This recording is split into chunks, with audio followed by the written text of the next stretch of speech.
যত মামলা আছে আওয়ামী লীগের বিরুদ্ধে আমরা সমস্ত মামলাগুলো তুলে নেব। এই 2024 সালে যে নির্বাচন হয়েছে আমরা সবাই তখন জেনে। প্রিয় মা বোনেরা এবং বন্ধুগণ, আল্লাহর অশেষ রহমতে, ভগবানের অশেষ কৃপায় আমরা সেই অবস্থাটা পার হয়ে গেছি।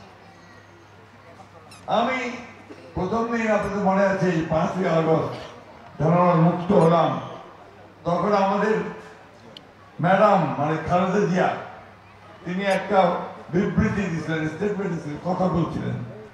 সেই কথাটা ছিল যে আমরা প্রতিহিংসায় বিশ্বাস করব না, আমরা প্রতিশোধ নিব না, আমরা ভালোবাসা এবং প্রেমের মধ্য দিয়ে রাজনীতি করতে চাই।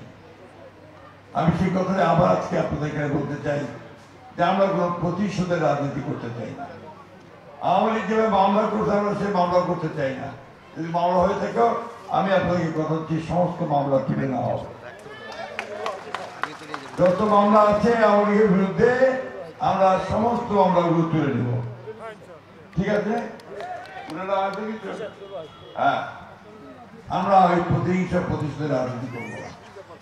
আমরা একটা ভালোবাসা, সৌহার্দ্য, সমৃদ্ধি নিয়ে আমরা চলতে চাই।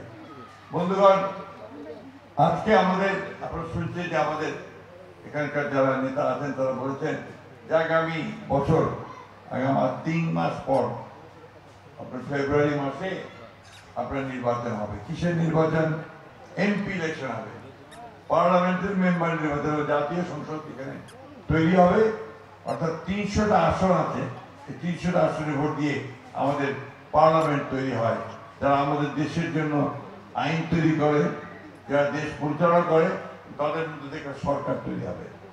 সেই সরকারটা আমাদের সমস্ত কাজ কাম তারা দেখাশোনা করবে দেশে। এই পার্লামেন্টের জন্য এবং আইন করার জন্য আমরা বিভিন্ন রকম আলোচনা করেছি।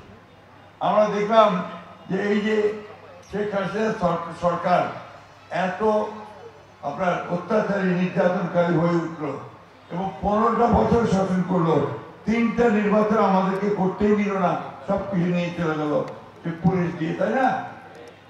আপনারা ভোট দিতে পারছিলেন? ওই আগে রাজ্যতে ভোট দিতে যাচ্ছে।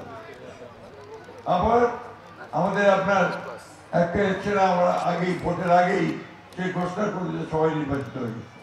আর শেষ নির্বাচন যত আমাদেরকে পুলিশের বাইরে জেলের মধ্যে ঢুকাই দিল। এই 2024 সালে যে নির্বাচন হয়েছে আমরা সবাই তখন জেলে।